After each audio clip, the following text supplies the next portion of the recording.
우리 지도부는 이 혁신기구의 개혁안들을 전폭 수용해서 새롭게 거듭나는 민주당, 여의도 시각이 아니라 국민 시각에서 판단하고 실천하면 저는 혁신위가 성공할 수 있다고 생각합니다. 굉장히 강단이 있는 사람이겠구나, 배포가 있는 사람이겠구나 하는 기대감이 좀 있습니다. 그 모든 혁신의 시작은 이재명 대표를 끌어내리는 방법으로 시작이 돼야 되는데 뭐 딴 혁신이 뭐가 필요하겠습니까?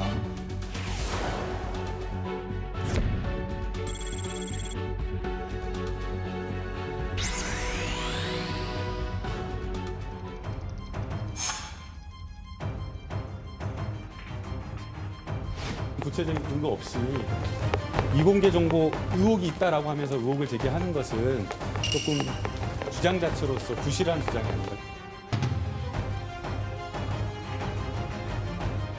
언제라도 김남국 의원이 코인게이트 의혹을 주제로 1대1 공개 토론에 응하면 무고죄 고소는 취하하겠습니다.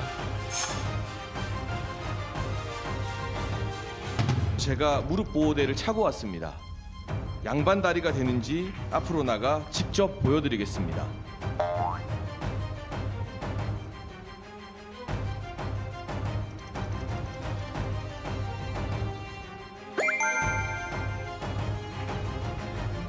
일단 장해찬 청년 최고위원 같은 경우는 뭐 야설 쓰시던 분이잖아요. 그래서 뭐 별로 제가 엮이고 싶진 않은데 정말로 폐륜적 행위라고 하지 않을 수가 없습니다.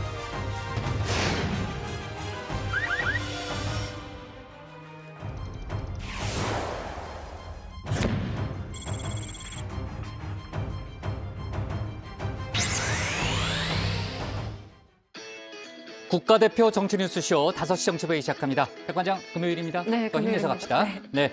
자, 윤 대통령이 수능 난이도에 대한 발언을 한 네. 뒤에 수험생들이 혼란을 겪고 있다는 거죠. 네, 그렇습니다. 윤 대통령은 어제 학교에서 안 배운 내용은 수능 출제에서 배제해야 한다고 말했는데요. 과도하게 어려운 문제는 사교육 의존으로 이어진다고 했습니다.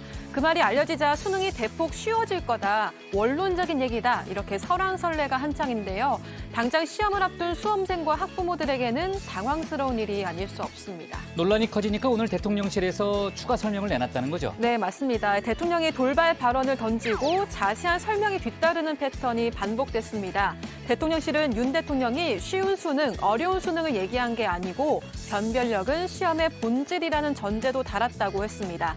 다만 공교육에서 다루지 않고 가르칠 수 없는 문제를 내는 건 처음부터 사교육으로 내모는 불공정한 일이라는 겁니다. 네.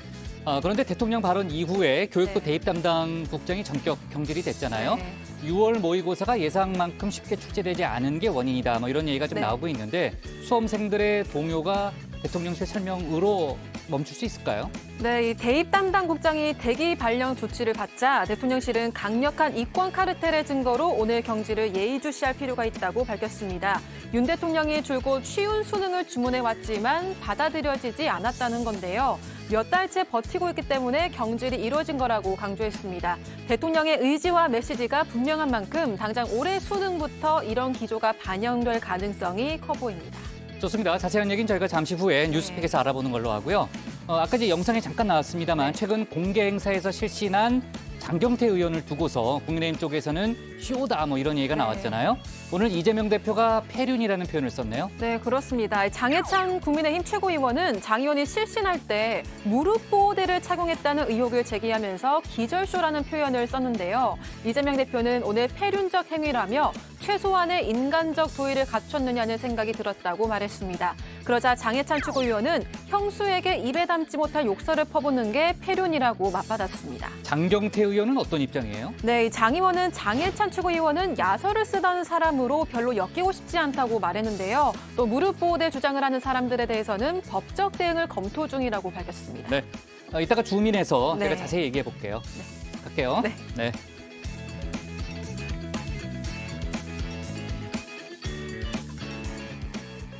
네, 오늘 회의는 류 실장 박마커, 유채커 조멘토 백반장, 김현숙 소통역사, 그리고 정치부의 예청자 정의원분들과 함께하겠습니다. 늘 그렇듯이 오늘도 속보 실시간 반영하면서 회의를 진행하죠. 유채커 이제 나가서 발제 준비하면 되고요. 박마커, 이준석 전 국민의힘 대표가 어제 송영길 전 민주당 대표와 함께 TV에 출연해서 토론을 했잖아요. 오늘 국민의힘 쪽에서는 이준석 전 대표에 대한 비판이 많이 나왔네요. 네, 그러니까 이준석 전 대표가 어제 KBS에 출연을 해서 국민의힘은 죽은 정당이라고 말을 했습니다.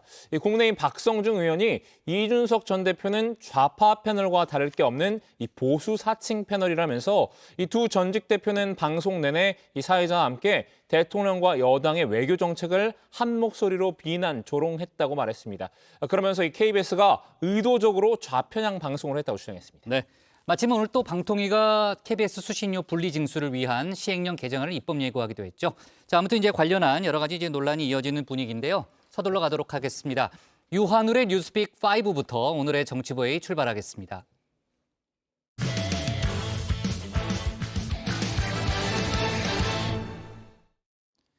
대통령실발 수능 혼선이 불거졌습니다. 윤 대통령이 어제 학교 수업만 열심히 따라가면 문제를 풀 수 있도록 출제하라 이렇게 교육부에 지시하면서 물수능 논란이 불거졌죠.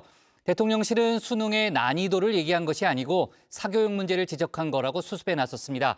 이전에 정책 혼선들과 겹쳐 보인다는 지적도 나오는데 관련 내용을 유한울 체커가 정리했습니다.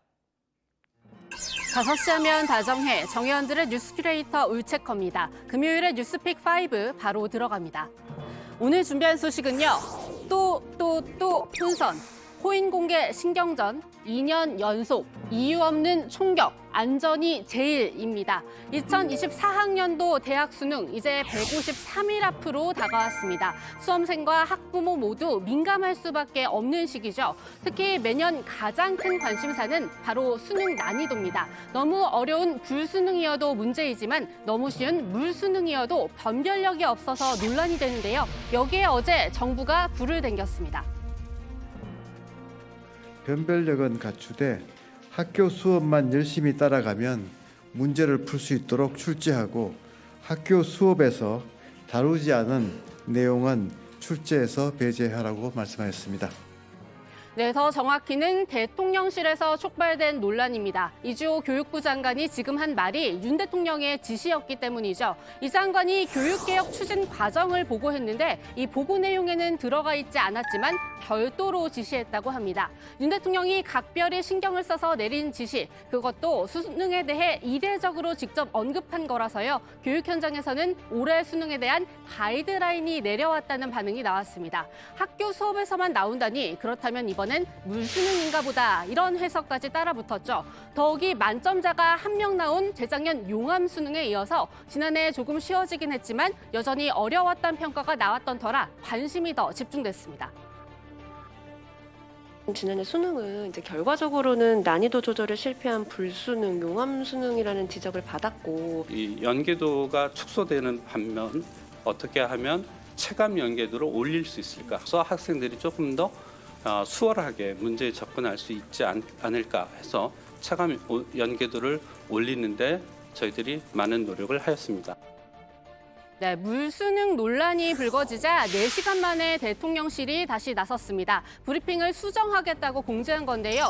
공교육 교과에서 다루지 않는 분야는 수능 출제에서 배제해야 한다. 과도한 배경 지식을 요구하거나 대학 전공 수준의 비문항, 문항 등을 출제하면 무조건 사교육에 의존하라는 것 아니냐. 이런 식의 언급이었다는 겁니다. 소위 말하는 킬러 문항을 지적한 건데요. 작년에도 이 킬러 문항에 수험생들은 웃고 울었습니다. 특히 올해도 이과가 유리했을까? 국어 과목의 한 지문에 답이 있습니다. 그래프도 있고 수식도 나오죠. 고득점을 가르는 이른바 킬러 문항인 17번 문제입니다. 기초대사량 관련인데 보기에도 답에도 증가율, 기울기 같은 수학이 들어갑니다. 네, 지금 보신 것처럼 이제 3년 차에 들어간 문이과 통합수능 때문에 더 민감한 문제이기도 하죠. 윤 대통령, 그래서 사교육 문제 해결에 방점을 찍었다는 얘기입니다. 대통령실은 실제 윤 대통령이 어려운 수능을 두고 교육당국과 사교육 산업의 카르텔이냐 이렇게 강하게 질타했다고도 전했습니다. 그러고도 논란이 사그라들지 않자 오늘 오전 김은혜 홍보수석이 다시 나섰습니다. 윤 대통령이 어제 이 장관에게 이야기한 건 쉬운 수능, 어려운 수능이 아니라고 못 박았습니다. 어제 이주호 장관이 전한 대통령의 지시도 바로잡았는데요. 먼저 다시 한번 들어보고 오시죠. 변별력은 갖추되 학교 수업만 열심히 따라가면 문제를 풀 수 있도록 출제하고 학교 수업에서 다루지 않은 내용은 출제해서 배제하라고 말씀하셨습니다. 네, 여기서 맨 앞에 공정한 변별력은 모든 시험의 본질이므로 이 부분이 빠졌다는 게 김수석의 설명입니다. 정리하면 변별력이 있어야 하는 건 당연한 얘기고요. 다만 공정한 변별력이어야 하니까 사교육의 지나친 개입은 안 된다로 해석이 가능합니다. 사교육 문제를 해결하려는 윤 대통령의 의지는 잘 알겠습니다. 하지만 정리되지 않은 지시 때문에 이미 현장에는 혼선이 빚어진 뒤였죠. 더욱이 이런 일은 이번이 처음이 아닙니다. 같은 교육 현안으로는 만 5세 초등학교 입학 논란이 있었고 지난 3월에는 또 주 최대 69시간 근무제 논란이 있었습니다. 이번까지 세 번째 정책 혼선인데요. 흘러가는 양상은 비슷합니다. 완전히 무르익지 않은 정책이 대통령실의 즉흥 지시로 먼저 공개되고 여론이 들끓으면 또 급하게 제동이 걸립니다. 수습하는 과정에서의 혼선 역시 문제였습니다. 정리해보면요. 주 60시간 무리, 그 다음에 나흘 만에 주 60시간 이상 가능, 그리고 하루 뒤 다시 주 60시간 무리, 이 흐름입니다. 말 그대로 근로시간 제도 개편을 놓고 오락가락하는 모습이죠. 결국 윤 대통령의 오늘 발언으로 개편안 전면 재검토까지도 불가피한 상황이 돼버렸는데요. 네, 그랬을까요? 이번에는 수습 과정에서의 혼선만큼은 없애려고 안간 힘을 쓰는 모습입니다. 교육부는 오늘 대학 입시를 담당하는 이윤홍 인재정책기획관을 경질했는데요. 윤 대통령이 이미 몇 달 전 이주호 장관을 통해 쉬운 수능을 지시했는데도 6월 모의평가가 어려웠기 때문이라고 합니다. 그리고 보통 이럴 경우 따로 인사에 해석을 달지 않는데요. 대통령실 고위 관계자는 언론 통화를 통해서 이렇게 버틴 이유, 교육당국과 사교육의 강력한 이권 카르텔의 증거로 오늘 경질을 예의주시할 필요가 있다고 했습니다. 윤 대통령의 메시지를 사교육 문제로 일원화하려는 노력으로 보입니다. 다시 한번 말하지만 그 의지는 잘 알겠습니다. 하지만 정책 발표 전에 성급하게 의지부터 보일 필요는 없다는 점도 기억하면 좋겠습니다. 석달 전 여권에서 나온 이 지적은 이번 국면에도 유효합니다. 여기에 대해서 명확하게 정부가 입장을 표명 안 했고 그리고 휴가를 확실히 보장해 주겠다. 여기에 대한 대책도 마련하고 이렇게 정책이 나갔어야 됐는데 그러지 못하니까 온갖 이제 오해거리가 쌓인 거죠. 그리고 그 이후에도 지금 대통령실 지금 반응을 보면 그럼 최종적인 입장을 확실히 정해가지고 원보이스로 이야기를 해야 되는데 그러니까 지금 행태를 보면 굉장히 좀 부드럽지 않고 아마추어 같고 이런 모습이 보이는데 네, 두 번째 픽은 코인 공개 신경전입니다. 하루를 관통하는 정치권 이슈, 그날 아침 여야 지도부 회의의 모두 발언을 보면 알 수 있습니다. 민주당 이재명 대표는 한 발 더 나아가서 본인이 강조하고 싶은 부분을 회의 말미에 이 다른 최고위원들과의 만담으로 드러내는데요. 오늘의 만담 주제는 이거였습니다. 갑자기 김기현 대표가 전에 저보고 가상자산 운운했던 게 갑자기 생각났습니다. 제가 그때 지나가는 말로 그런 이상한 말씀하시는 거 보니까 본인이 가상자산 많이 가지고 계신가 보다 제가 그랬거든요. 누가 그 얘기를 상기시키면서 정치십니까? 이렇게 얘기를 하는데 그러니까 실제로 가지고 있었군요. 본인 가지고 있습니다. 남들이 많이 갖고 있다고 스스로. 네. 우리 김기현 대표님 참 후한 무치하십니다.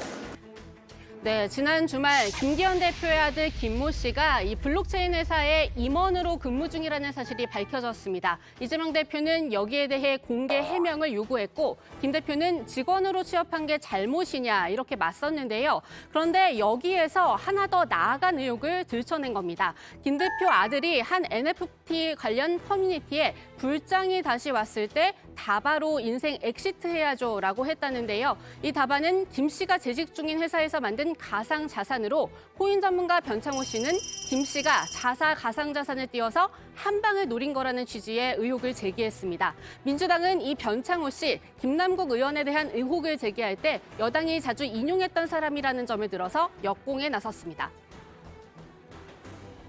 국민의힘이 인정하는 코인 전문가께서는 이를 두고 고위급 임원이 커뮤니티를 통해 자신이 판매하는 상품의 시세가 앞으로도 폭등할 것이라 암시함으로써 투자자들의 이탈을 방지하고 추가 구매를 유도한 것이라고 합니다. 그렇기 때문에 투기 사기 행위다라고 지칭하기도 합니다. 아드님 말대로 코인 상승장이 오면 큰돈 벌고 정치를 엑시트한 후에나 공개하시겠습니까?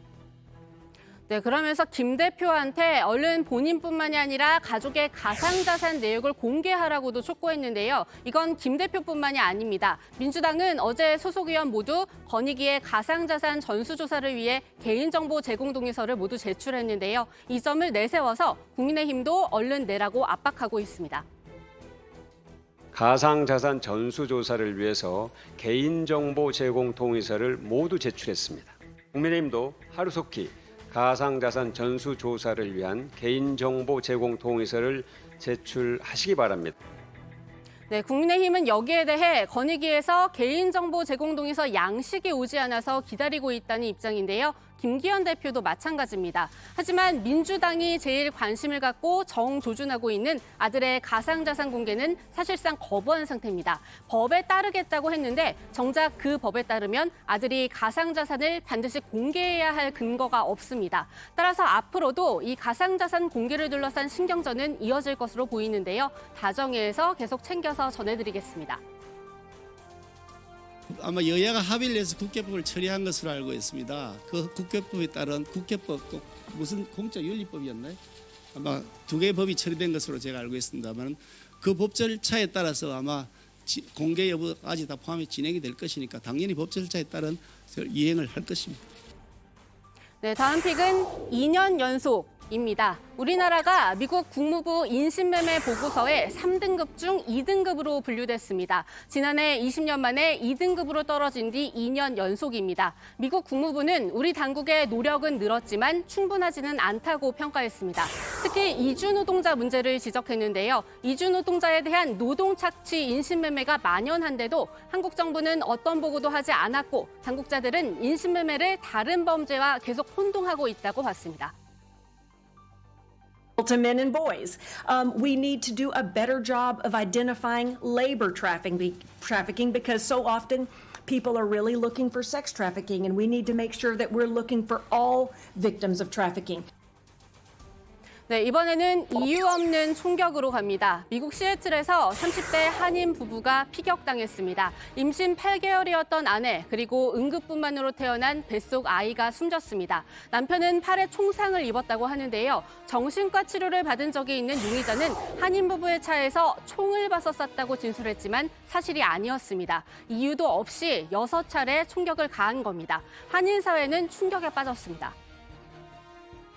사실 차에 타고 있으면 안전할 거라는 생각을 다들 하고 있어서 그리고 오늘도 지나왔던 길인데 그런 끔찍하고 슬픈 일이 일어났다는 사실에 너무 마음 아프고 너무 불안하고 네, 마지막 픽은 안전이 제일로 가져왔습니다. 며칠 전 BTS 10주년 소식 전해드리면서 17일 여의도 한강공원에서 뵙자고 했죠. 서울시는 그 10주년 행사에 30만 명의 인파가 몰릴 걸로 내다봤습니다. 무엇보다도 안전이 우려되는 상황이죠. 여기에 따라서 내일 오후 2시에서 10시 마포대교 남단에서 63빌딩 앞까지 1.5km 구간이 전면 통제되고요. 이 구간을 경유하는 23대 버스 노선도 우회 운행합니다. 경찰은 안전요원 등 2,000명도 투입하는데요. 근처 여의나루역으로 사람이 몰릴 경우 무정차 통과까지도 염두에 두고 있습니다. 네, 오늘의 뉴스픽은 여기까지입니다. 들어가서 원픽 뽑겠습니다. 뉴스픽 5였습니다.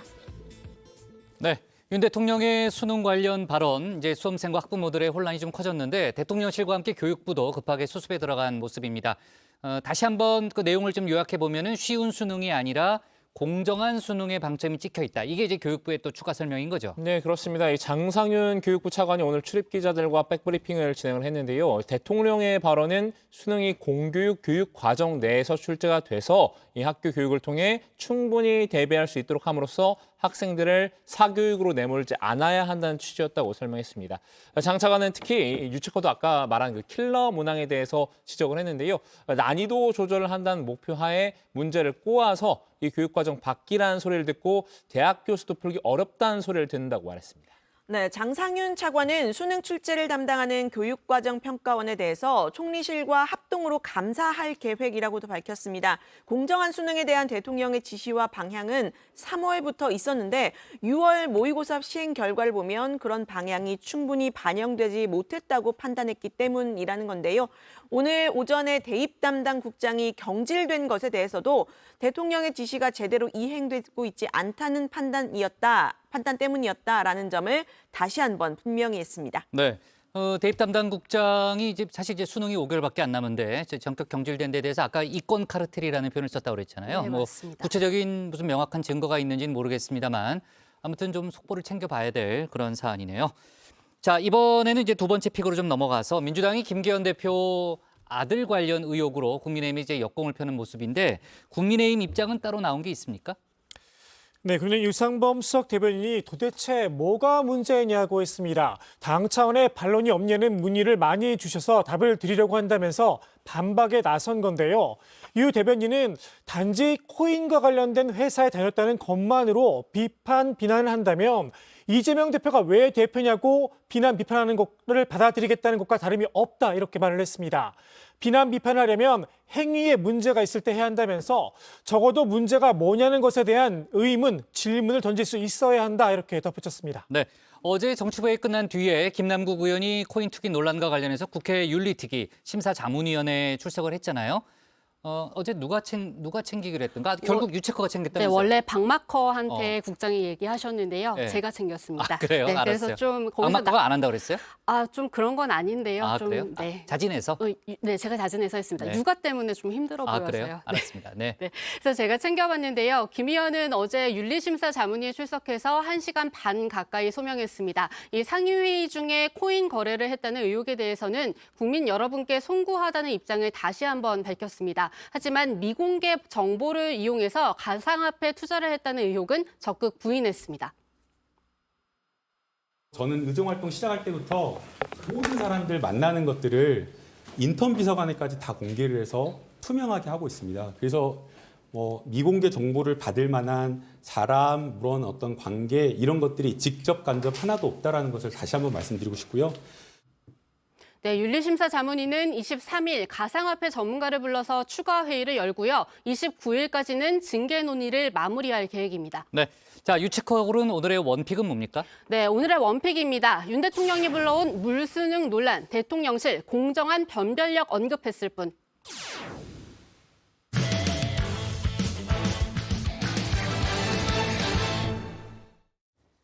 300일 앞으로 다가온 내년 총선, 정치권에선 무당당, 그러니까 무당층이 제1당이란 이야기까지 나오고 있죠. 그만큼 기존 정치권에 대한 불신이 크다는 건데요. 국민의힘과 민주당 모두 중도층 표심을 잡겠다, 이렇게 나선 가운데 이른바 제3진 신당에 대한 관심도 커지고 있습니다. 관련 내용을 정치인사이드에서 짚어보겠습니다.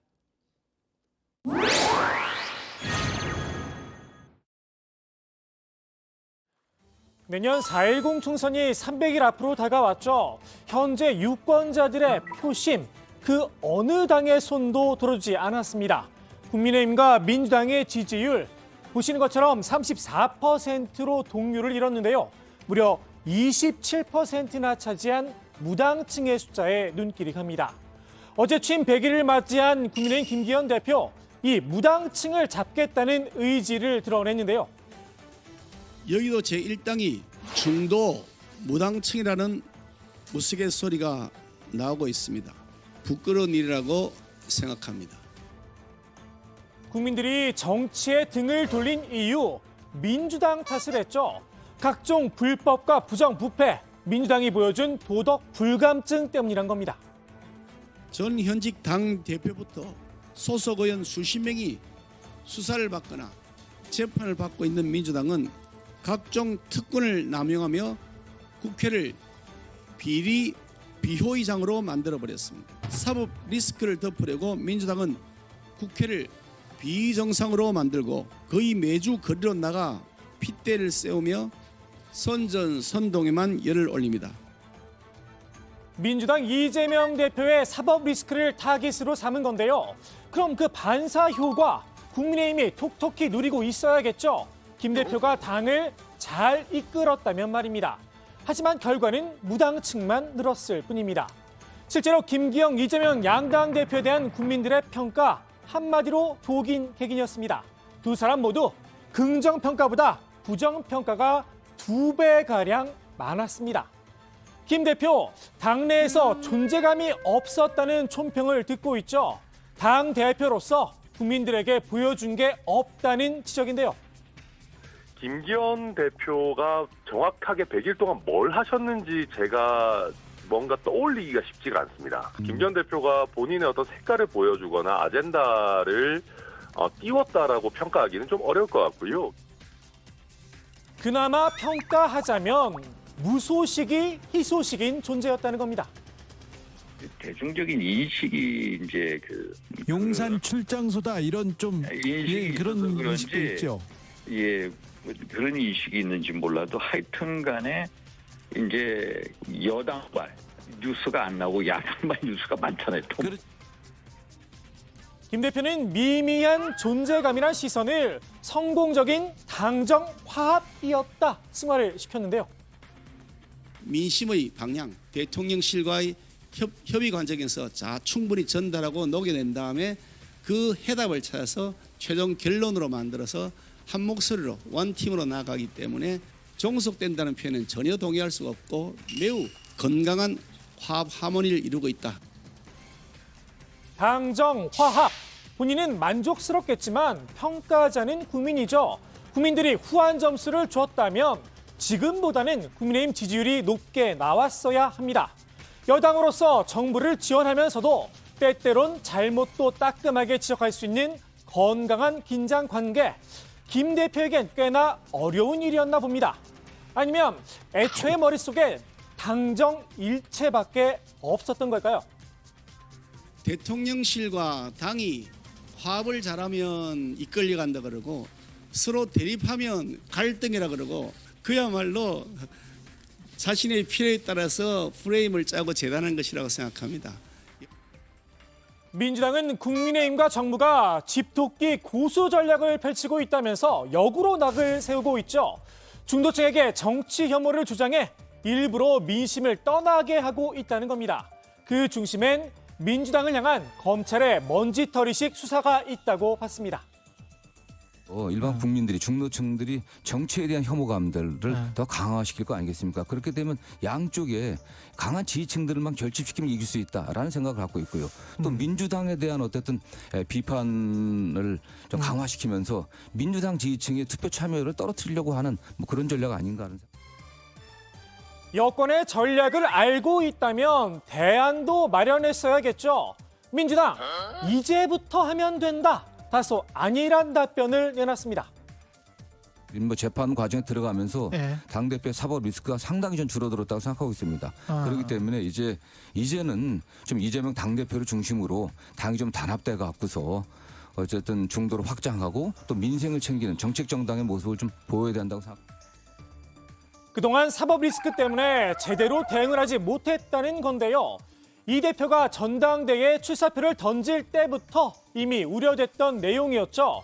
당내에선 이제와 사법 리스크 탓을 하기엔 설득력이 부족하다는 지적이 나옵니다. 이재명 대표가 대선 끝나고 무리하게 당대표에 도전한 거 아닙니까? 그래서 실제로 내 사법 리스크를 보호하기 위해서 당대표 하겠다 이렇게 안 했어요. 민주당을 혁신하겠다고 해서 한 건데 자 민주당을 혁신하는데 예를 들어서 도덕성, 기득권, 방탄 이런 문제에서 얼마나 혁신이 되냐. 오히려 저는 좀 더 악화됐다고 봅니다. 이 대표가 새 혁신위원장을 임명하면서 변화를 예고하긴 했지만 혁신의 방향성을 놓고 여전히 의견이 갈리고 있죠. 혁신위에서 열어놓고 모든 걸 논의할 거다. 당 지도부는 두루뭉술한 이야기만 반복 중입니다. 아마도 이 쇄신기구에서 공개 제안을 하실 거고요. 그 공개 제안에 대해서 최고위나 의총에서 비토하거나 이러지는 못하지 않겠습니까? 상식적으로. 그래서 저는 여러 가지 논의를 아마 심도 깊게 또 좀 더 큼직큼직하게 짧고 굵게 하시지 않을까. 당내 비명계에선 이재명 체제로는 내년 총선은 어렵다는 입장인데요. 이 대표가 이를 받아들일 가능성은 높지 않아 보입니다. 8월 말이면 1년이거든요. 그리고 내년 총선을 앞두고 민주당이 과연 지금 현재 있는 이재명 체제, 이 이재명 지도부로 내년 총선에서 승리할 수 있겠느냐. 여기에 대한 이제 종합적인 판단을 내려야 될 시점이 왔다.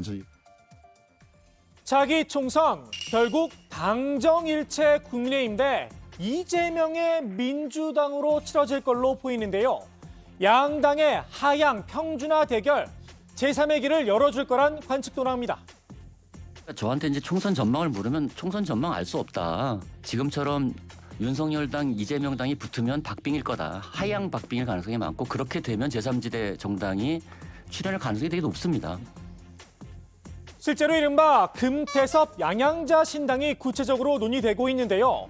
금태섭 전 의원은 정치의 기본만 지킨다면 양당에 실망한 유권자들의 표를 얻을 수 있을 거다 자신을 했습니다. 박근혜 정부, 문재인 정부한테 배신당한 셈이고 지금 윤석열 정부에도 많은 실망을 하고 있는데 또다시 기존 세력한테 이 기회를 주고 끌려갈 것이냐 아니면 이번엔 정말 바꿀 것이냐 유권자들이 생각을 바꿔서 이번에는 정말 기존 정치권에 한번 회초리를 때려야겠다고 생각을 하시면 돈이나 인물은 별 문제가 인물의 숫자는 문제가 안 된다고 봅니다. 정의당 내에서도 제3신당에 호응하는 목소리가 나왔는데요. 장혜영, 유호정 의원이 대표적입니다. 한마디로 기존의 정의당으론 안 된다는 겁니다. 정의당에 대한 국민적인 평가는 저는 이제 안타깝게도 끝났다고 생각합니다. 움직이지 않는 이 지지율이라고 하는 것이 정의당의 그런 국민적인 평가를 보여주는 뼈아픈 기준이라고 생각을 하고. 현재 정의당 지도부는 내년 총선을 앞두고 이른바 자강론을 앞세우고 있는데요. 그래도 제가 생각하는 원칙은 노동 중심성을 좀 확고히 세우는 것이 필요하다고 생각합니다. 그래서 이 원칙 아래 우리가 재창당할 정의당의 사회 비전이 무엇인지를 토론하고 확정하고 그리고 이러한 사회 비전에 동의하는 당 바깥에 세력이 있다면 저는 그분들과도 충분하게 재창당 과정에 함께할 수 있다. 우리가 노동과 녹색과 그리고 양당 체제가 국민들에게 안겨준 이 실망을 극복해 나가자라고 하는 이러한 의견들을 가진 어떤 정치 세력들이 있다면 그 누구라도 함께해 나가겠다라고 하는 의지를 가지고 그 대통합을 추진해 나가겠다. 그러니까 노조를 중심으로 한 진보 정당 연대. 이미 써먹을 대로 써먹은 초식이라는 겁니다. 어떤 다른 뭐 진보 정당들 있잖아요. 그런 당이나 아니면 뭐 좀 세력을 같이 뭐 프로젝트를 많이 했던 뭐 민주노총이라든지 이런 정도로 하는 거는 사실 과거에 해봤던 거를 좀 어려우니까 다시 또 이렇게 먼지 탈탈 털어서 이걸 또 해볼까 하는 정도에 그러니까 자강론에 약간 플러스 알파 정도 더 하는 거라고 생각합니다. 진보 보수의 틀을 깨고 더 다양한 사람들과 함께 손을 잡아야 한다는 게 두 젊은 의원들의 생각입니다. 지금 주어져 있는 진보나 보수의 틀을 뛰어넘어야 한다면 그것도 뛰어넘어서 정말로 국민들이 필요하다고 생각하는 문제를 해결할 수 있는 정치가 필요하다는 거예요. 저는 이제 새로운 물결이 필요한 시기가 왔다고 생각하거든요. 산업화, 민주화 지나서 민주주의 세대의 정치는 무엇이어야 하는지, 미래 정치, 책임 정치가 어떤 것이어야 하는지 그런 측면에서 이제 금태섭 의원님과 제가 좀 그 생각의 결이 비슷함이 있어서. 금태섭 전 의원과 손을 잡을 수도 있을 듯 싶은데요. 다만 제3신당이 실제로 성공할 수 있느냐 그 가능성에 대해선 의견이 엇갈립니다. 단순한 정치 혐오 가지고는 3당이 안 만들어져요. 뭔가 지역을 규합하거나 우리 정치에서는 아니면 뭔가 대선 후보급 사람이 나와야 되거든요. 정치 혐오만으로는 3당이나 신당 쪽으로 가기는 쉽지 않다. 지금에서 그러니까 정치 혐오는 잔뜩 있어요. 근데 그 먹구름을 가져갈 만한 어벤져스급의 지금 사람은 없다. 지난번에 이제 국민 선거제도 공론조사 결과를 보면은 비례 의원을 좀 많이 늘려야 된다 이런 의견들이 나왔거든요. 그거를 방식 중심으로 이게 되고 어느 정도 늘어난다라면은 상당히 영향력이 있을 수 있다. 지역구에서는 양당 구조를 깨기가 쉽지 않은데 비례에서는 상당히 이제 갈 수가 있을 것 같아요. 국민의힘이냐 민주당이냐 아니면 제3의 정당이냐 누가 차기 총선에서 중도 무당층의 마음을 가져갈 수 있을까요? 각 당이 민심을 잡기 위해 진심으로 노력을 한다면 적어도 이런 비판은 피할 수 있지 않을까 싶습니다. 오늘의 정치 인사이드 이렇게 마무리합니다. 피체 고정 지지층이 지금 강고하게 단계되어 있는 거잖아요. 예. 피체 그거 믿고 있는 거잖아요. 그렇죠, 지금. 그렇죠. 네. 그러니까 예. 뭐 서로 그러니까 저쪽 탓을 할 수 있는. 근데 전통적으로 우리나라 여야당이라는 게 뭐 그런 오랜 세월 적대적 공생관계로 왔던 거 아니에요? 그 연장이죠. 뭐. 어제 정치부회 끝나갈 무렵에 민주당이 당의 쇄신 작업을 이끌 혁신위원장에 김은경 한국외대 법학전문대학원 교수를 임명했잖아요. 그러니까 이재명 대표가 오늘 최고위원회에서 혁신위의 모든 권한을 김 위원장에게 맡기겠다 이런 발언을 했죠. 네, 맞습니다. 이재명 대표는 혁신기구가 우리 당과 정치를 새롭게 바꾸도록 이름부터 역할까지 모든 걸 맡기겠다고 말했는데요. 지도부는 혁신기구 개혁안을 전폭 수용해서 새롭게 거듭나는 민주당, 유능하고 강한 민주당, 이기는 민주당을 만들어가겠다고 밝혔습니다. 네. 앞서 이제 혁신위원장 선임 과정에서 여러 가지 이제 진통이 있었잖아요. 이번에는 당 차원에서 검증 절차를 면밀하게 걸쳤다 이런 설명을 내놨는데 김은경 위원장이 경향신문과 가진 인터뷰가 논란이 됐다면서요. 네, 김은경 위원장이 경향신문과 통화해서 이번 혁신위가 만들어진 계기가 된 돈봉투 의혹에 대한 입장을 밝혔습니다. 이 돈봉투 사건이 검찰에 의해 만들어졌을 수도 있겠다는 생각이 든다라면서 자료를 보고 판단하겠다. 이렇게 말을 한 겁니다. 그러니까 제 식구 감싸기, 방탄이란 비판을 들은 이 무소속 윤관석, 이성만 의원의 이 체포동의안 부결에 대해서도 국민의 눈높이에 맞지 않지만 이 불체포 특권이 헌법상의 권리인 건 맞다고 좀 다소 유보적인 입장을 취했습니다. 다만 이 무소속 김남국 의원의 코인 거래 논란에 대해선 국회 상임위 회의를 하는 동안 가상자산 거래를 한 건 굉장히 부적절하다고 비판했습니다. 네, 국민의힘은 이 김은경 위원장의 돈봉투 사건이 만들어졌을 수도 있다라는 발언, 문제를 삼고 나섰습니다. 신주호 부대변인은 민주당이 혁신을 해야 할 최우선 순위가 이 도덕적 해이이자 이 또 당을 감싸고 있는 온갖 사법 리스크임이 분명한 상황에서 지금까지 민주당의 뻔뻔한 주장을 되풀이하는 사람이 무슨 혁신을 하겠다는 건가 이렇게 날을 세웠습니다. 네. 국민의힘과 민주당의 전직 대표들이죠. 이준석, 송영길 전 대표가 어제 TV에 나와서 토론을 벌였다는 거죠. 네, 그렇습니다. 이준석, 송영길 두 전직 대표는 KBS 시사 프로그램 더 라이브에 나란히 출연을 했는데요. 각각 본인이 대표를 맡았던 당을 향해서 쓴소리를 내서 눈길을 끌었습니다.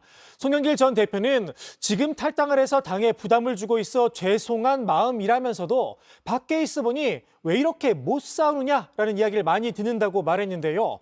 검찰 독재 정권에 싸워야 하는데 싸우질 못한다. 야당답게 국민을 대변해서 싸워야 한다. 이렇게 목소리를 높였습니다. 네, 이준석 전 대표는 국민의힘이 주체적으로 활동하는 게 안 보인다면서 후쿠시마 오염수 문제를 거론했습니다. 제가 당에 있었다면 국민적 시각을 반영하려 노력했을 거라면서 오염수를 처리수라고 이름을 바꾸는 등 이상한 역할만 하고 있다고 꼬집었는데요. 윤석열 대통령을 향해서도 쓴소리를 이어갔습니다. 외교라는 건 말 한마디 한마디가 굉장히 중요하다면서요. 싱하이밍 중국 대사가 위안스카이 같다면 윤 대통령은 그러면 뭘 하는 거냐? 위안스카이는 고종을 압박했다고도 했습니다. 네. 두 전직 대표 출연에 대해서 국민의힘이 오늘 KBS를 압박하고 나섰다는 거죠. 네, 이 박성중 국민의힘 과학기술정보방송통신위원회 간사는 이 KBS가 국민의 명령으로 수신료 분리징수가 기정사실화가 되자 대놓고 좌파 본색을 드러낸 것이라고 볼 수밖에 없다고 날을 세웠는데요. 국민우롱 위장 출두쇼를 한 송영길 보수 사칭 패널 이준석을 초대를 해서 노골적인 편파 방송을 자행했다는 겁니다. 특히 이 전 대표의 출연을 강하게 비판했습니다. 특히 이준석 전 대표는 사실상 좌파 패널과 다를 게 없는 보수 사칭 패널로 국민들에게 유명합니다.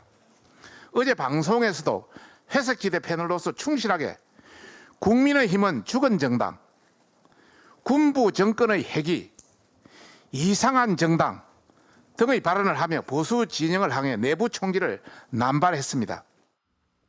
네, 박성준 간사는 국민은 KBS의 방만 경영, 이 조작 방송 등을 정상화하기 위해서 수신료 분리징수를 넘어서 수신료 영구 폐지를 끝까지 관철시킬 것을 명령하고 있다는 점을 명심해야 할 것이라고 덧붙이기도 했습니다. 네.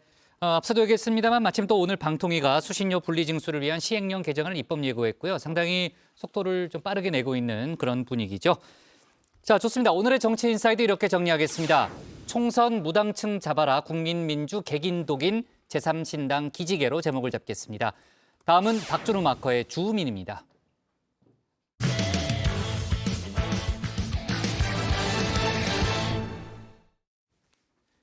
민주당 장경태 최고위원이 실신한 내용이 여야 지도부 간의 설전으로 번졌죠.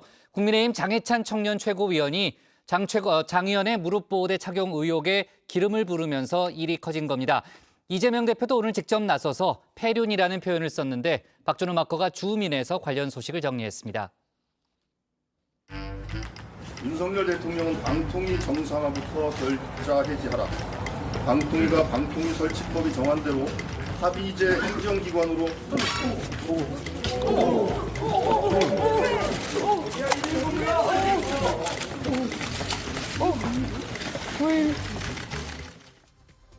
지난 14일 민주당 장경태 최고위원과 조승래 의원이 이 방송통신위원회를 항의 방문했죠. KBS 수신료 분리징수를 위한 방송법 시행령 개정 추진에 반대 의사를 전달하기 위한 목적이었습니다. 이 두 사람은 입구에서 준비한 항의문을 낭독한 뒤에 입장할 예정이었는데요. 조 의원이 항의문을 읽는 동안 일이 터졌죠. 옆에 서 있던 이 장 최고위원이 기침을 하더니 갑자기 균형을 잃고 바닥으로 고꾸라진 겁니다. 장 최고위원은 주변의 부축을 받고 일어나서 호흡을 가다듬었는데요. 장 최고위원은 과로 때문에 쓰러진 것이라고 설명했습니다.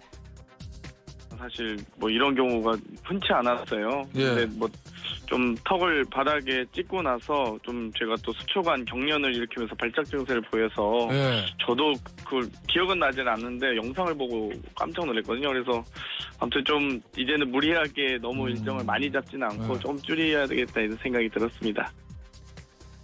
단순한 해프닝으로 끝날 줄 알았던 이 사건은 온라인 커뮤니티로 번지며 판이 커졌습니다. 일부 누리꾼들은 장 최고위원이 기절쇼를 펼쳤다고 주장했는데요. 특히 장 최고위원이 사전에 무릎 보호대를 착용하고 일부러 쓰러졌다는 의혹을 제기했습니다.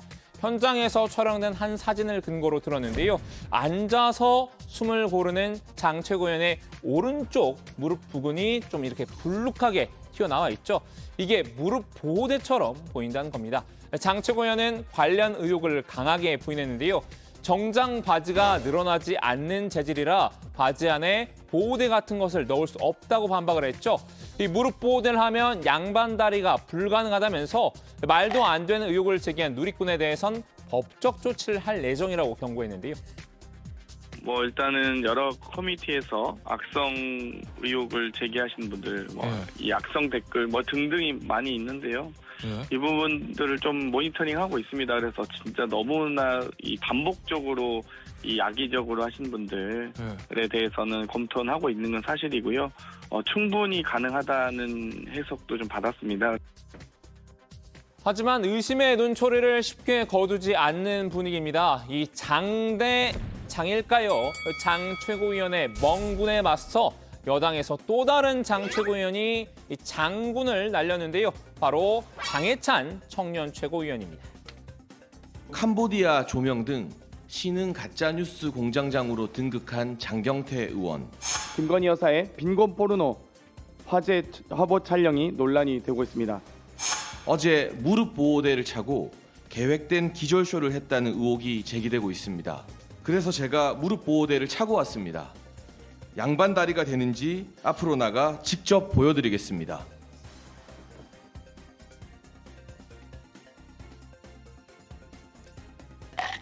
장 청년 최고위원, 이 장경태 최고위원의 말은 믿지 못하겠다고 맞섰습니다. 이 장 최고위원의 과거 전력을 봤을 때 거짓말을 하고 있을 가능성이 농후하다는 건데요. 미안해.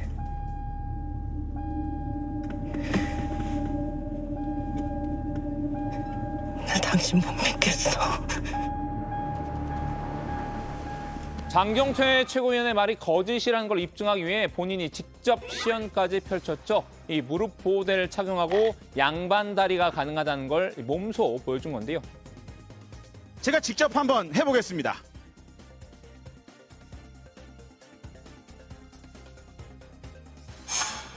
보신 것처럼 양복을 입고 무릎 보호대를 차도 양반 다리 잘만 됩니다.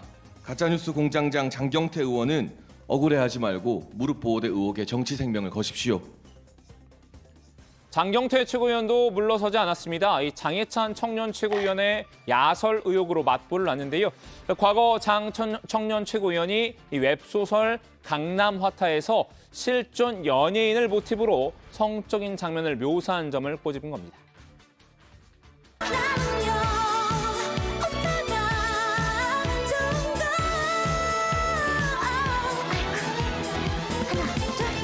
현존하는 연예인, 특히 아이유, 이지은 씨의 이름을 그대로 차용을 하고 또 이지은 씨가 불렀던 좋은 날이라는 노래의 가사를 그대로 차용해가지고 그 사람을 특정한 후에 키스를 했다, 쓰다듬었다라는 정말 변태적 습성이 담겨있는 글을 가지고 판타지소로 좀 빙자하고 있습니다.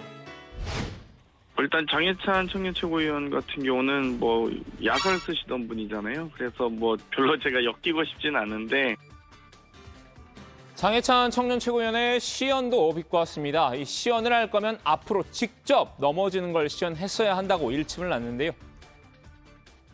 사실 근데 이제 본인이 좀 시연을 하실 거면 저는 뭐 정말 이 맨 시멘트 바닥에 턱과 머리를 좀 진짜 부딪히는다든지 아니면 유동규 씨가 김용익에 전달했다고 1억 원 외투 시연 이런 것들 시연 전문가로서 한번 보여주셨으면 좋겠습니다. 실제로 정신을 잃고 쓰러진 자신처럼 맨 땅에 머리를 부딪혀 보라는 겁니다. 민주당 지도부도 화력 지원에 나섰습니다. 이재명 대표는 이 최고위원회의에서 장해찬 청년 최고위원을 직접 공격했는데요. 장해찬인가요? 이분이 장경태 의원이 쓰러진 것을 두고 쇼를 한 거 아니냐는 그런 말씀을 하신 것 같은데 더군다나 무릎 보호대 얘기까지 하는 것을 보고 도대체 이게 최소한의 인간적 도의를 갖췄느냐라는 생각이 들었습니다. 정말로 폐륜적 행위라고 하지 않을 수가 없습니다. 동료 최고위원들도 함께 팔을 걷어붙였죠. 이 서영교 최고위원은 장해찬 청년 최고위원에게 청년 정치인의 자격이 없다고 날을 세웠는데요. 이런 사람이 정치인 자격이 있습니까? 이런 사람이 청년 정치인 자격이 있습니까? 정말 나쁜 말만 골라서 하고 이런 폐륜적인 발언에 대해서 국힘당이 엄청난 리스크다. 속으로 상당히 속을 앓고 있을 거라고 생각합니다. 왜 청년 최고위원이라는 사람이 저런 발언을 해서 무리를 일으키지? 라고 국힘당이나 용산 대통령실이 소가리를 앓고 있을 겁니다. 장해찬 청년 최고위원도 쉬이 물러날 스타일이 아니죠. 이 확전을 택했습니다. 장경태 최고위원을 넘어서 이재명 대표를 직격했는데요. 이 대표의 폐륜 발언을 폐륜으로 대갚아줬습니다. 과거 이 대표의 형수 욕설 사건을 소환한 겁니다. 이유를 불문하고 형수님에게 입에 담지 못할 욕설을 퍼붓는 게 폐륜입니다. 불법 도박과 성매매 의혹 때문에 아들도 남이라고 하는 게 폐륜입니다. 부하 직원의 발인 날 산타클로스 옷 입고 춤추는 동영상 올리는 게 폐륜입니다. 폐륜 백과사전 이재명 대표가 감히 폐륜이라는 단어를 입에 올릴 자격이 있습니까? 장경태 최고위원의 갑작스런 실신, 기절쇼라고 치부하기엔 우려스러운 일이었죠. 장해찬 청년 최고위원, 비록 다른 당에 몸을 담고 있더라도 같은 청년 정치인으로서 걱정과 응원의 한마디를 건네는 건 어땠을까 싶습니다. 서로 악담을 주고받으며 정쟁을 일삼는 게 국민들이 청년 정치인에게 바라는 모습은 아닐 텐데요. 오늘 주민 한마디는 두 사람을 바라보는 국민들의 심정을 담은 노래로 마무리하겠습니다. 한숨만 쉬어 한숨만 쉬어 바람이 부는 신촌거리에서 내리는 비비를 맞으며 결국 숨이 막혀 한숨만. 네. 국민의힘 황보승희 의원을 둘러싼 논란 역시 이어지는 분위기고요. 불법 정치자금 수수 의혹을 두고 당의 도덕성 문제로 좀 번지는 게 아니냐라는 그런 얘기가 또 정치권에서 나오고 있는데 황보 의원을 바라보는 여당의 시선도 좀 엇갈리고 있죠. 네, 일단 국민의힘은 대체적으로 이 황보 의원의 개인 문제를 당과 연결짓는 것에는 조심스럽다 이런 분위기입니다. 황보 의원이 자신의 의혹을 제기한 당사자로 전 남편 A씨를 지목하고 있는데요. A씨가 과거 가정폭력을 휘둘렀고 이혼 이후에 보복하기 위해서 허위 의혹을 퍼뜨린다는 취지로 반박을 하고 있습니다. 이런 일련의 전후 사정이 알려지면서 당이 개입할 문제가 아니다 이런 기류가 형성되고 있는 겁니다.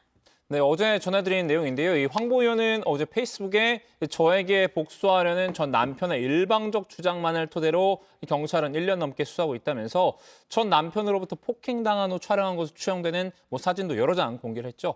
국민의힘 관계자는 이 가정폭력 문제도 있는 만큼 이런 경우에는 좀 시각을 달리해야 한 것 아니냐 이런 의견도 있다고 전했습니다. 당의 판단은 진상 파악을 한 뒤로 보류될 가능성이 있다고 밝혔습니다. 네, 당에서 이제 당무 감사를 하고 있기 때문에 아마 그 진상조사 결과가 나온 다음에 판단하겠다는 그런 기류가 많다는 건데 아까도 얘기했습니다만 일단은 이제 개인적 문제로 보는 시각이 국민의힘에 많지만 이번 논란이 좀 더 이어지고 확산이 되면은 당내 도덕성 문제로 바로 좀 이어질 수 있다라는 그런 우려가 국민의힘 내에 있다는 건데 맞죠? 그런 분위기라는 거죠. 네, 맞습니다. 이 개인 문제로 치부하더라도 연일 논란이 확산되는 만큼 신속한 후속 조치가 필요하다는 주장이 나오고 있는데요. 민주당은 어제 국회 윤리특별위원회에 황보 의원을 제소했습니다. 이번 사태에 대한 공세에 나선 상태인데요. 당내에서는 이 개인 비위고 가정폭력이 엮여 있는 만큼 조심스러운 것도 사실이지만 결국 당에 부담되는 문제이기 때문에 황보 의원이 탈당하는 게 바람직해 보인다는 의견도 나오고 있습니다. 네, 일단 당 지도부는 사실관계 파악이 우선이다 이런 입장인데요. 윤재욱 원내대표의 말 들어보시죠. 핵심 당원들이 많이 우려하고 있고 우리 대표님을 중심으로 적절한 조치를 해야 된다는 생각을 가지고 지금 계신 걸로 알고 있습니다. 당에서는 윤 원내대표가 언급한 적절한 조치에 대해서 당무감사위원회 결과에 따른 조치의 뜻으로 해석하는 눈치인데요. 국민의힘 당무감사위는 지난 13일 황보 의원에 대한 당무조사를 결정했죠. 김기현 대표도 감사를 통해서 사실관계 확인 후 조치하는 게 맞다라고 보는 듯합니다. 따라서 당무감사 결과에 따라서 황보 의원에 대한 징계 여부가 결정될 걸로 보입니다. 네. 일각에서는 이번 사태를 공천권을 둘러싼 문제 이렇게 해석하는 시각도 일부 있는데 황보 의원 측은 2년 전 제기했던 문제가 총선을 300여일 앞두고 다시 수면 위로 올라온 게 의심스럽다 그런 입장이라면서요. 그렇습니다. 황보 의원 같은 경우에는 여권의 유력한 정치인이 자신을 겨냥한 움직임을 보이고 있다. 이런 의심을 갖고 있는 것으로 알려집니다. 황보 의원의 동거남은 한국일보와의 통화에서 황보 의원 지역구에 오려고 하는 사람이 누구냐면 차장검사 출신 누구누구누구다 이렇게 말을 했는데요. 내년 총선에서 검사 출신을 공천하려고 황보 의원의 결격 사유를 미리 만들어두려는 의도가 있다는 취지로 말을 한 겁니다. 당내에서도 내년에 이 황보 의원이 공천을 받기 힘들 것으로 보는 분위기입니다. 이 황보 의원의 지역구 부산의 경우에는 이 여권의 텃밭인 영남의 한 축이기 때문에 내년 총선에서 대거 물갈이 가능성이 거론되고 있는 곳입니다. 네. 일단 황보 의원 측이 그렇게 주장한다고 해도 이제 사실관계 파악이 우선이고 경찰 조사도 이어지고 있고 또 당내에서도 조사가 이어지고 있으니까요. 저희가 관련된 여러 가지 얘기를 또 추가로 취재를 해보도록 하겠습니다. 황보 의원의 동거남은 내년 총선에 국민의힘 후보로 부산 지역에 출마하겠다 이런 의사를 내비쳤다는 거죠. 네, 이 동거남이 황보 의원과 사실혼 관계인데 이 부동산 개발 업체를 운영하고 있는 것으로 알려졌죠. 그러니까 내년 부산 진갑 선거에 출마를 준비를 하고 있다고 합니다. 부산 진갑은 현재 이제 5선 중진인 서병수 의원이 있는 곳인데요. 동거남은 얼마 전에 이 부산 진구의 양정동 한 건물에 자신의 얼굴 사진이 크게 담긴 대형 현수막을 걸기도 했다고 합니다. 네, 상당한 재력가로 알려진 동거남은 지인들에게 이 국민의힘 실세 의원들과 부산 국회의원들의 실명을 거론하면서 국민의힘 공천을 희망한다고 말한 걸로 전해졌는데요. 지역 정가에서는 더불어민주당 부산 남구갑 지역위원회 위원장을 지내기도 했던 동거남이 황보 의원의 조력을 받아서 국민의힘 간판을 달고 내년 총선에 출마하려고 했던 것 아닌가 이런 관측도 나온다고 합니다. 네. 자, 좋습니다. 관련된 속보 아까도 얘기했습니다만 잘 챙겨보도록 하겠고요. 자, 오늘 이게 뭐죠? 주민이죠. 주민 제목 이렇게 정리하겠습니다. 실신 두고 진흙탕 장경태 대 장해찬 무릎보호대 설전으로 제목을 잡겠습니다. 다음은 류정화 실장의 국회 상황실로 가겠습니다.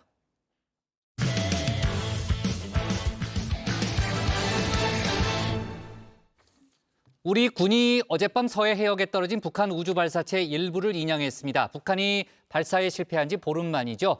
북한은 어제 윤 대통령이 직접 주관한 한미 화력 경멸 훈련에 대해 반발해 단거리 탄도미사일도 발사했습니다. 오늘 부산엔 미 해군의 핵추진 함수함도 입항했는데 관련 소식들을 유정화 실장이 정리했습니다.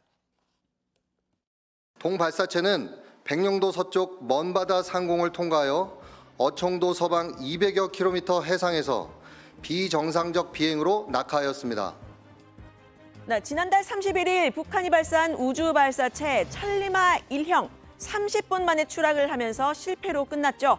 다행인지 불행인지 이 실제 상황 경보와 오발령 문자만 기억에 남았습니다.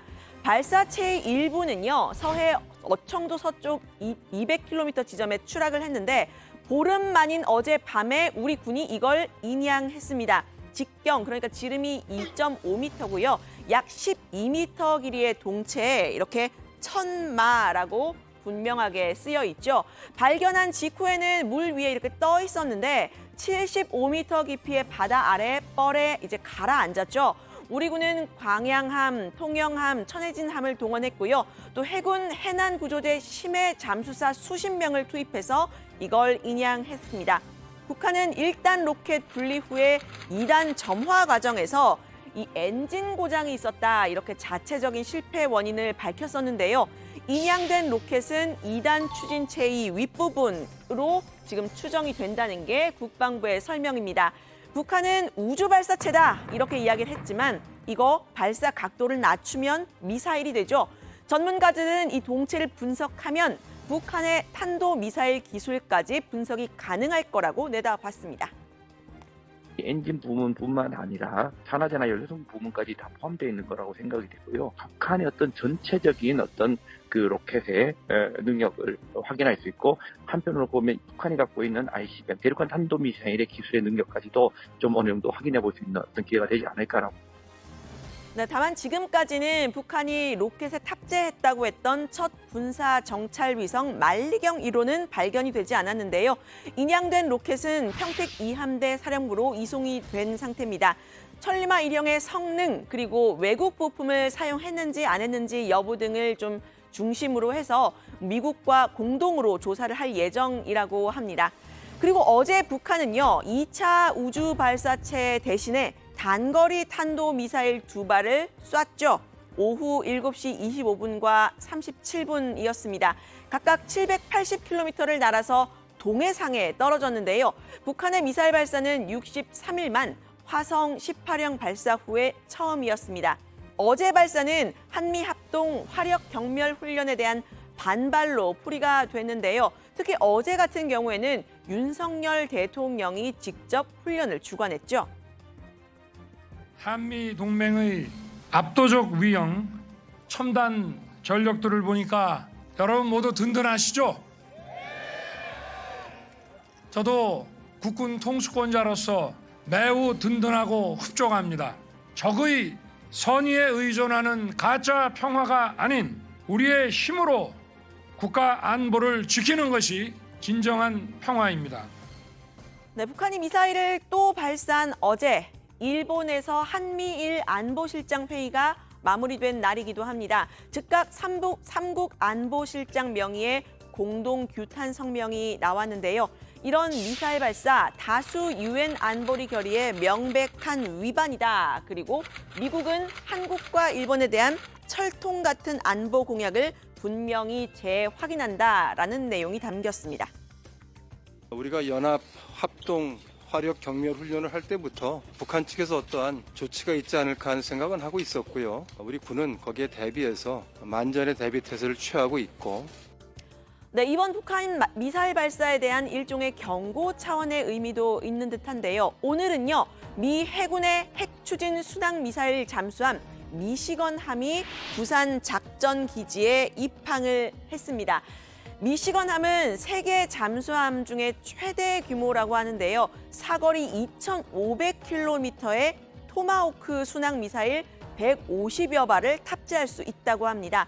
핵 위협에 대응하는 이 억제력을 확장 제공하기로 한 지난 4월의 워싱턴 선언을 이행한다, 이런 뜻이 담겼는데요. 북한의 도발이 이 한미일 밀착 구도를 실질화하는 그런 계기가 되고 있습니다. 이번 방안은 올해 4월 워싱턴 선언에 담긴 미국 전략자산의 정례적 가시성을 제고한다는 합의사항을 실질적으로 이행하기 위한 것이며 힘에 의한 평화를 구현하고자 하는 한미동맹의 압도적인 능력과 태세를 보여주는 것입니다.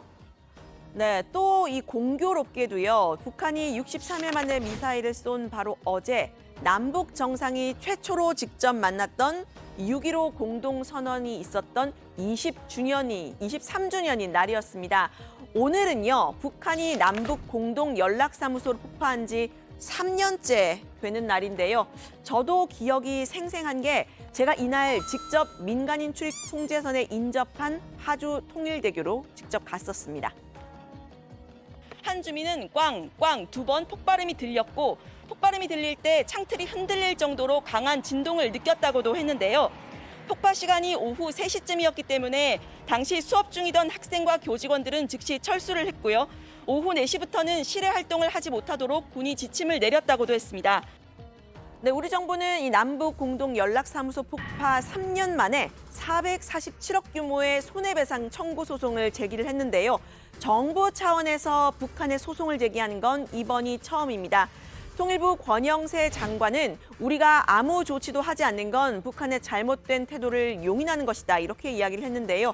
법조인 출신이기도 한 권 장관은 승소 가능성 100%라고 자신했습니다. 남북관계 혹은 북미관계에서 본인들이 어떤 주도적으로 이끌어가겠다는 일종의 이 미국이라든지 우리 대한민국을 상대로 가스라이팅을 하겠다고 이제 볼 수가 있겠죠. 북한에 대해서 잘못된 행동에 대해서는 우리 대한민국이 가만히 있지 않는다, 반드시 책임을 묻겠다 하는 그런 차원에서 소송을 제기하게 됐습니다. 네, 우리나라를 둘러싼 이 외교 정세들 긴박하게 돌아가고 있는데요. 이 권 장관은 대북 관계에서의 중국의 역할도 강조를 했습니다. 관련 소식은 들어가서 더 이야기를 해보고요. 지금부터는 일본 후쿠시마 원전 오염수 방류 문제를 좀 짚어보도록 하겠습니다. 최근 저희 국회 상황실에서 오염수 방류 문제 매일매일 다루고 있습니다. 그만큼 민감한 문제이기 때문인데요.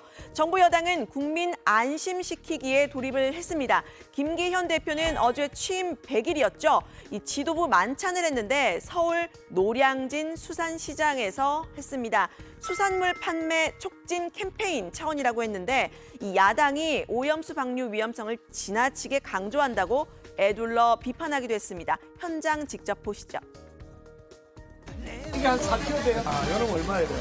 그 정도면 한 10만 원 정도 해요. 이거 하나 먹으면 다섯 명 다 먹겠다. 딱 본 5명짜리. 이거 한 마리 삽시다, 이거. 잘생겼어. 아니, 생선금 많이 팔아야 되는데. 일본 그 후쿠시마가요. 파괴력이 너무 커요.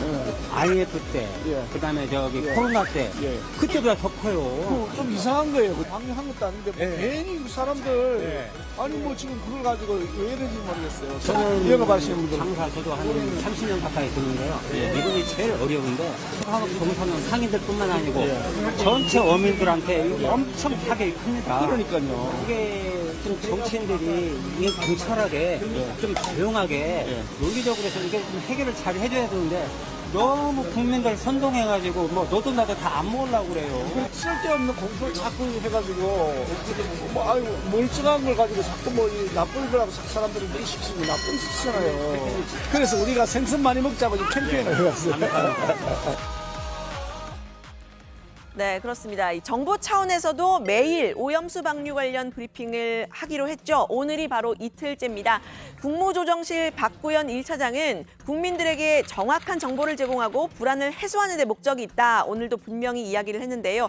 최근 저희 JTBC가 다핵종 제거 설비 알프스가 지금까지 총 8번 고장났다고 보도를 해드렸는데 이거 팩트가 맞다고 이야기를 했습니다.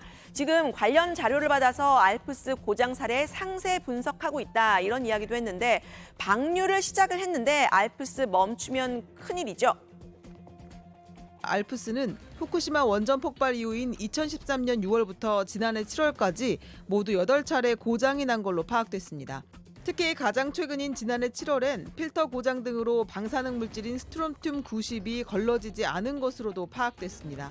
뼈에 농축이 되고 살에 농축이 되고 막 그렇게 되는 성질이 있죠. 네, 오늘 브리핑에서는요. 수산물 방사능 검사 지금 철저하게 하고 있다. 그리고 후쿠시마 수산물 수입 금지 해제는 없다. 이 점도 강조를 했습니다. 최근 이 소금, 그러니까 천일염 품귀 현상도 지금 보도가 되고 있는데 이 부분도 설명을 했습니다. 최근에 이 기상 여건 때문에 예년보다 생산량이 감소를 했고 이거 곧 회복이 될 거라면서요. 급격하게 사재기하지 않아도 된다고 했습니다. 저희 전남도하고 특히 이제 신안과 적극적으로 지금 소통을 하고 있고요. 지금 구매하시면 지금 가격이 많이 오른 상태지 않습니까? 천천히 구매하시는 게 오히려 좀 더 낮은 가격으로 싼 가격으로 구매하실 수 있다라고 저희는 그렇게 판단을 하고 있습니다. 네, 이런 설명들이 국민들의 불안감을 낮출 수 있다면 다행인데요. 민주당은 이 브리핑에 과학적인 검증의 결과는 정작 빠져 있다. 그리고 안심하라 이런 강변만 되풀이되고 있다고 비판을 했습니다. 오히려 지금 국회 차원의 검증 그리고 청문회가 필요하다고 주장을 했는데요. 이 정부 브리핑 우리 정부가 아니라 일본 정부가 할 일 같다는 발언도 나왔습니다. 도쿄전력과 일본 측 입장을 그대로 국민들에게 되풀이해서 말했습니다. 이런 정부의 설명을 듣고 국민들이 과연 불안과 불신을 거둘 수 있겠는가? 왜 일본 정부가 할 일을 우리 정부가 나서서 일일 브리핑을 합니까? 용산이 일본 정부 출장소라도 되는 겁니까? 일본과 조선이 일체라는 내선 일체입니까? 미국 사람 믿지 말고 소련 사람 속지 말고 일본 사람 일어난다. 조선 사람 조심해라. 네, 이런 야당의 반응들에 대해서 이 박구현 1차장은 직접적으로 오늘 불만을 드러내기도 했습니다. 일본 정부의 대변인이다 이런 표현을 들었다고 하면서요. 브리핑의 취지와 성격을 왜곡하지 말라고 경고했습니다. 팩트 중심으로 또 과학적 사실 기반으로 설명을 드리기 위해 이런 자료를 준비를 한 건데요. 그럼에도 불구하고 그 취지나 이런 것을 너무 그렇게 왜곡하거나 폄하하시게 되면 너무 사기를 떨어뜨리는 지적일 수도 있고 또 경우에 따라서는 모욕일 수도 있습니다. 네, 일본의 후쿠시마 원전 오염수 방류 초읽기에 들어섰죠. 정부 여당과 야당의 입장차가 점점 더 극명해지는 모습인데요. 마트에 이 소금 매대가 비어가고 있는 걸 보면 국민들의 불안은 아직까지는 좀 달래지지 않고 있는 듯합니다. 오늘 발제는 이렇게 정리합니다. 천마 새겨진 북한 발사체 인양, 북한 미사일 발사에 미시건함 입항, 노량진에서 생선 많이 먹기 캠페인 벌인 국민의힘. 네.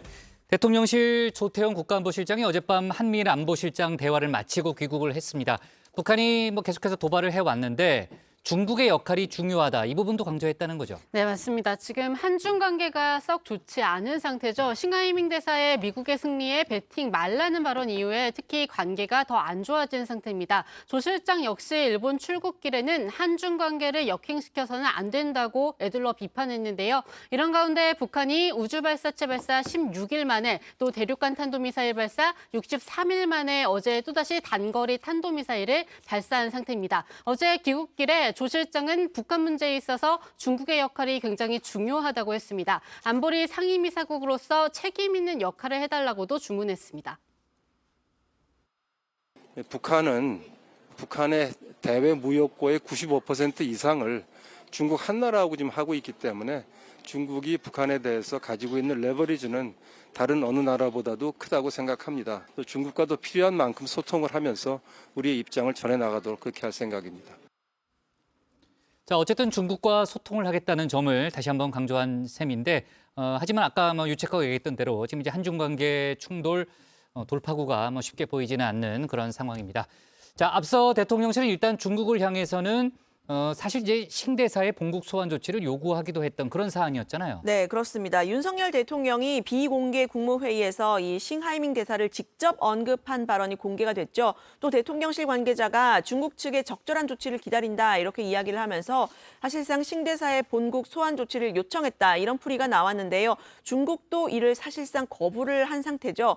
권영세 통일부 장관은 오늘 윤 대통령의 발언은 그런 취지가 아니었다 이러면서 톤을 좀 다운시키는 발언을 했습니다. 앞서 윤상현 의원의 주장과 좀 마찬가지로 대통령의 비공개 발언을 공개한 참모들이 문제라고 했습니다. 저도 뭐 그 자리에 있었습니다만은 중국에 대해서 이렇게 폄훼하고 그런 취지는 아니었던 거로 기억을 하는데 대통령께서 뭐 의도적으로 개입하신 건 아니라고 보고요. 개입하려고 그랬으면 공개적으로 얘기를 하시지 그걸 그 비공개 자리에서 얘기를 하겠습니까? 근데 사실은 공직자들이라면은 비공개 회의에서 있었던 내용들은 공개 안 하는 거가 상식이지요. 네. 대통령이 대사를 직접 비판하고 나서면서 한중 관계의 리스크가 너무 커졌다라는 그런 얘기가 정치권에서 많이 나왔고 그걸 고려해서인지 조금 톤이 달라진 듯한 그런 느낌도 발견이 되네요. 일본 후쿠시마 오염수 관련한 얘기 좀 얘기를 해보면은 여당이 너무 이제 괴담 수준에 그러니까 위험성이 과장이 됐다 이렇게 좀 주장을 하고 있잖아요. 국민의힘 내에서는 적절한 게 맞느냐 이런 취지의 발언은 또 계속해서 나오고 있다는 거죠. 네, 그렇습니다. 김재원 최고위원인데요. 김 최고위원은 원전오염수 방류에 대해서 우리 목소리를 내야 한다 이렇게 주장하고 있습니다. 지난 2019년에 국회 에너지특위 위원장을 하면서 후쿠시마 원전 현장에 다녀온 경험 때문인 듯한데요. 최근 한국에선 오염수 방류 반대 여론이 압도적이지만 일본에선 찬성 여론이 반대 여론의 2배인 점을 언급하면서 후쿠시마에 실제 살아야 하는 사람들이 여론조사를 내도 그렇겠느냐 이렇게 의문을 제기했습니다. 한덕수 총리가 오염수를 정화해서 마실 수 있다고 한 데 대해서도 국민 감성을 제대로 반영하지 못했다라고 지적을 했습니다. 이 부분에 대해서는 그래도 우리 목소리를 낼 필요가 있죠. 저는 한덕수 총리가 국회 답변에서 금을 마실 수 있냐고 물었을 때 마시겠다라고 이야기를 한 건데 사실 그거는 조금 부적절한 거 아닌가 생각했어요. 이 정부가 마치 그 너무 끌려 들어간다는 인상을 조금 너무 감성을 국민들의 감성을 제대로 반영하지 못했다. 국민의힘 정진석 의원이 일본 언론과의 인터뷰에서 오염수 해양 방류에 대해서 부정적인 입장을 밝혔다는 거죠. 네, 그렇습니다. 이 정 의원은 한일 의원연맹 회장이죠. 오늘자로 이제 니온 게이자의 신문과의 인터뷰에서 한국은 오염수 해양 방류에 민감할 수밖에 없다고 말했습니다. 그러면서 일본 정부가 주변국 설득에 노력을 해야 한다고 했는데요. 이 후쿠시마산 수산물 수입 금지 조치에 대해서도 이 시점에 수입 재개를 요구한 건 난센스라고 답했습니다.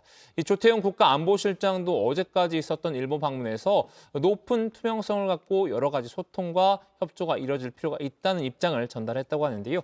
일본 측도 전적으로 협력하겠다는 화답이 있었다라고 말했습니다. 네.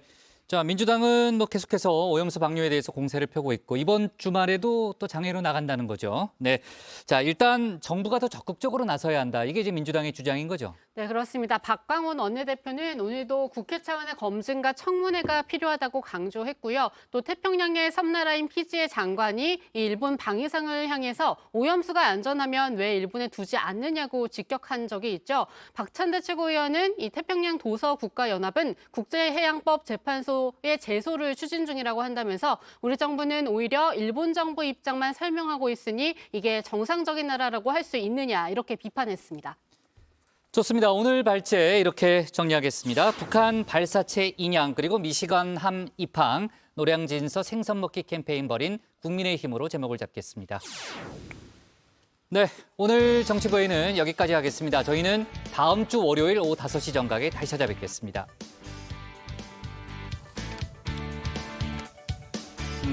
수고했어요.